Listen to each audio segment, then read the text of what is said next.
I've been putting a lot of thought into the format of my videos, and I've decided that the way I've been conducting them is a bit erratic and frankly unsustainable. Wiki chasing is a favorite pastime of mine, but in the form of a video this does waste a lot of the viewer's time, and I do not want to waste the viewer's time. My goal is to provide you with information that's freely accessible to anyone, but requires extensive time and effort in venturing beneath the surface of conventional written history to air out details that largely go unnoticed. Most of those who will follow me will be aware of my beliefs in Yahweh the Father and Yeshua the Messiah, Son of Yahweh, and that I am well aware of the present-day spiritual warfare that we are currently caught up in. There will be things that I explore on this channel that may cause some to question my faith and beliefs. I am preemptively aware of this, as I do not discriminate on facts and perspectives in documented written history, neither by ruler nor peasant. I merely explore these facts, challenge them against scripture, compose a cohesive narration on the topics of relevance, and deliver them in the most streamlined fashion that I am able, all while keeping Proverbs and Ecclesiastes in the back of my mind. To achieve this, I feel there is some historic groundwork that needs to be laid out in order to understand how we arrived to where we are presently. Previous videos, as well as this one, are my attempts to do this. However, there is still more to cover. So with that, here's a review by a 1953 issue of Time magazine on Charles G. Darwin and his book, The Next Million Years. And remember the first commandment given to man in Genesis: be fruitful and multiply. It takes a hardy man to predict the future of the human race for the next million years. Such a man is Charles G. Darwin, 65 and grandson to the late, great Charles Robert Darwin, and former master of Christ College, Cambridge. His just published book, The Next Million Years, is sugar-coated with flowing Donish English, but it contains a bitter pill for people with faith in human progress. The ultimate future of the race, says Darwin, will be much like its deplorable past. Darwin is a theoretical physicist, but he invades sociological territory where many sociologists fear to tread. He bases his reasoning about man's future on what some call the social physics, the idea that the behavior of humans in very large numbers can be predicated by the statistical methods that physicists use with large numbers of molecules.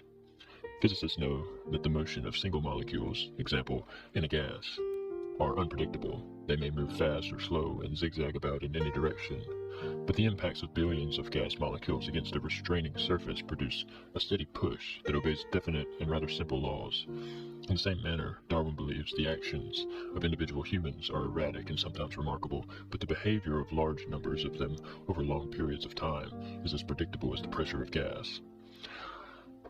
All that is needed is to determine the basic, averaged out properties of human molecules. In Darwin's view, the human molecules have one fundamental property that dominates all others. They tend to increase their numbers up to the absolute limits of their food supply. This is the familiar thesis of Darwin Malthus, a senior contemporary of grandfather Darwin, whose gloomy predictions of starvation have haunted mankind for 150 years. When restating Malthus on human increase, he says, "It is a geometrical progression. The more it is increased, the faster it will increase in the future. Food supply, on the other hand, increases only arithmetically, by simple addition. Past increases do not add to its speed of increase." For some perspective on Malthus's ideology, David M. Levy suggests that Malthus believed that being fruitful and multiplying, Yahweh's first commandment to mankind, might reach a breaking point to which it would be only ethical for man to curb his population insomuch as finite resources required. Further, his faith in humanity to unanimously agree to abstinence and chastity was bleak. To this end, he believed that the use of birth control, therefore, was not an anti-Christian ideal. The natural increase of passably well-fed peoples, Darwin says, leads them to double their numbers every 100 years. To feed the doubled population, food production must be doubled as well. Twice as much land must be cultivated, or the old land must be made twice as productive. In the next century, the population will double again, and the earth must produce 4 times as much food as it does now. Darwin admits that present-day food production can be stepped up. He says, for instance, that a way of turning wood into human food would be a great forward step. The Germans used this simple process on a large scale during World War II, and wood molasses for cattle feed has been produced in small quantities in the U.S. And look at us now, with the World Economic Forum's constituents promoting the indigestion of insects. But Darwin isn't interested in such small details. On his chosen scale of 1 million years, they will not be important. Each laborious triumph in food production will only put off the evil day. The Earth's population will double again, and again, and again. After 10 centuries of well-fed doubling, it will have increased 1,024 times. In the unlikely event that the food supply will have kept pace, Another mere 1,000 years of doubling will certainly bring the end. In the year 3953 AD, the earth will be felted with people as thick as mold on a block of camembert cheese, and they will need 1,000,000 times as much food as produced today. It's quite impossible, says Darwin, for any arithmetical progression to fight against the geometrical progression. When arithmetic finally loses to geometry, human increase must stop. Most babies that are born will die from the ills of malnutrition before they manage to further replenish the earth. This sort of reasoning is as old as Malthus, and Darwin knows the arguments that are commonly used against it. One of them is to point out that the Earth's population has increased enormously since the time of Malthus, but that much of it is better fed now than it was then. His reply is simply that humans have been living on a fleeting golden age that is due to the impact of science on transportation and agriculture. When the golden age is over, and the end is in sight, most of the Earth's babies will again starve. Another familiar anti-Malthusian argument is that modern methods of birth control can keep population down to manageable levels. This is actually happening in many nations, including some of those that are the best fed. Perhaps such nations as India, where humans are multiplying rapidly, can be induced to do likewise. Grandson Darwin shakes his gray head over this hope. Birth control, he says, is possible biologically but not sociologically. In accordance with a kind of sociological Gresham's law, the people who restrain their birth rate will be supplanted by those who do not. Backward but ambitious races are sure to defy the birth rules and increase deliberately at the cost of their prosperous, birth-restraining neighbors. It would take drastic action by a strong world government, Darwin says, to limit the Earth's population, and no strong world government is likely to last for more than a few centuries. As soon as it weakens even slightly, rebellious races or creeds will use the womb of their women as weapons of social aggression. Darwin's conclusion is that the human race will have all sorts of ups and downs, perhaps even more temporary golden ages. But the philoprogenitive pressure of its sociological molecules will undo it in the end. No matter what science, government, and religion try to do about population, humans will increase like fruit flies in a geneticist's breeding bottle. Stability will come only when starvation sets an impassable limit. There is one distant ray of hope. By Darwin's logic and reckoning, the average animal species continues for only about 1,000,000 years without a major change. After that time, the human species, still very young, may have produced some new version of itself, and perhaps these new neo-humans will be able to keep their numbers adjusted to their food supply without the help of starvation. If you call yourself any kind of Christian, you will have to agree that birth control, much less abortion, goes against Yahweh's commandment to be fruitful and multiply, and that Darwin's suggestion of intercession by a world government goes all the way back to Babylonian times, to ancient Mesopotamia. Let's turn our study to that of Dr. Carroll Quigley's book, Tragedy and Hope, A History of the World in Our Time, to get a better understanding of the repeating cycle of human civilization.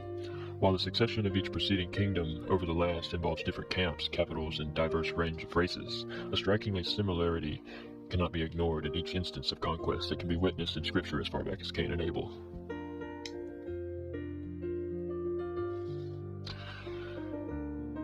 As we look at the three ages forming the central portion of the life of a civilization, we can see a common pattern.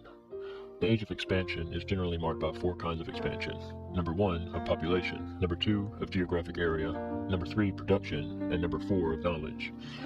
The expansion of production and the expansion of knowledge give rise to the expansion of population, and the three of these together give rise to the expansion of geographic extent.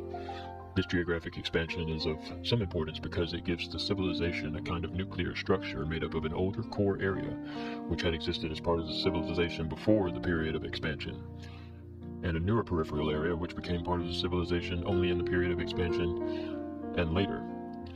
If we wish, we can make, as an additional refinement, a third semi-peripheral area between the core area and the fully peripheral area. These various areas are readily discernible in various civilizations of the past and have played a vital role in the historic change in these civilizations. In Mesopotamian civilizations, roughly 6000 BC to 300 BC, the core area was the lower valley of Mesopotamia, and the semi-peripheral area was the middle and upper valley, while the peripheral area included the highlands surrounding this valley and more remote areas like Iran, Syria, and even Anatolia. The core area of the Cretan civilization, around 3500 BC to 100 BC, was the island of Crete, while the peripheral area included the Aegean Islands and the Balkan coasts. In classical civilization, the core area was the shores of the Aegean Sea. The semi-peripheral area was the rest of the northern portion of the eastern Mediterranean Sea, while the peripheral area covered the rest of the Mediterranean shores and ultimately Spain, North Africa, and Gaul. In Canaanite civilization, 2200 BC to 100 BC, the core area was the Levant, while the peripheral area was in the western Mediterranean at Tunis, western Sicily, and eastern Spain. The core area of Western civilization, AD 400 to sometime in the future, has been the northern half of Italy, France, the extreme western part of Germany and England, and the semi-peripheral area has been Central, Eastern, and Southern Europe and the Iberian Peninsula, while the peripheral areas have included North and South America, Australia, New Zealand, South Africa, and some other areas. The distinction of at least two geographic areas in each civilization is of major importance. The process of expansion, which begins in the core area, also begins to slow up in the core at a time when the peripheral area is still expanding. In consequence, by the latter part of the age of expansion, the peripheral areas of a civilization tend to become wealthier and more powerful than the core areas. Another way of saying this is that the core passes from the age of expansion to the age of conflict before the periphery does. Eventually, in most civilizations, the rate of expansion begins to decline everywhere. It is this decline in the rate of expansion of a civilization which marks its passage from the age of expansion to the age of conflict. This latter is the most complex, most interesting, and most critical part of all the periods for the life cycle of a civilization. It is marked by four chief characteristics. A. It is a period of declining rate of expansion. B. It is a period of growing tensions and class conflicts. C. It is a period of increased, frequent, and increasingly violent imperialist wars. And D. It is a period of growing irrationality, pessimism, superstitions, and otherworldliness. All these phenomena appear in the core of a civilization before they appear in more peripheral portions of a society. The decreasing rate of expansion of the age of conflict gives rise to other characteristics of the age, in part at least. After long years of the age of expansion, people's minds and their social organizations are adjusted to expansion, and it's very difficult to readjust these to a decreasing rate of expansion. Social classes and political units within the civilization try to compensate for the slowing of expansion through normal growth by the use of violence against other social classes or against other political units. From this comes class struggles and imperialist wars. The outcomes of these struggles within the civilization are not of vital significance for the future of the civilization itself. What would be of such significance would be the reorganization of the structure of the civilization so that the process of normal growth would be resumed. Because such a reorganization requires the removal of the causes of the civilization's decline, the triumph of one social class over another, or of one political unit over another within the civilization will not usually have any major influence on the causes of the decline, and will not, except by accident, result in such a reorganization of structure as will give rise to a new period of expansion. Indeed, the class struggles and imperialist wars of the age of conflict will probably serve to increase the speed of the civilization's decline because they dissipate capital and divert wealth and energies from productive to non-productive activities. In most civilizations, the long-drawn agony of the age of conflict finally ends in a new period, the age of the universal empire. Thus, as exactly described by Daniel the prophet around 100 years prior to the events of Nebuchadnezzar's dream, Mesopotamia's core was conquered by semi-peripheral Babylonia around 1700 BC, while the world of Mesopotamian civilization was conquered by more peripheral Assyria in 725 BC, replaced by fully peripheral Media Persia around 525 BC. In classical civilization, the core area was conquered by semi-peripheral Macedonia, i.e. Greece, about 336 BCE, while the whole civilization was conquered by peripheral Rome around 146 BCE. In other civilizations, the universal empire has consistently been a peripheral state, even when there was no earlier conquest of the core area by a semi-peripheral state. Fast forward to the more recent history, within the last 300 some years, we can recall how Western civilization has destroyed, or is now destroying, societies such as the Haitians, Ukraine, Venezuela, most of the Middle East, the Hottentots, the Iroquois, the Tasmanians, the Navajos, the Caribs, almost Vietnam, and countless others. The full frightening power of Western civilization becomes obvious, and it can be argued that all Western roads still lead back to Rome. And with that, we'll conclude for now. There is always more to discuss when recalling mankind's written history and the freight train on which we find ourselves barreling through Revelations. If you've made it this far, thanks for watching, and we'll talk again.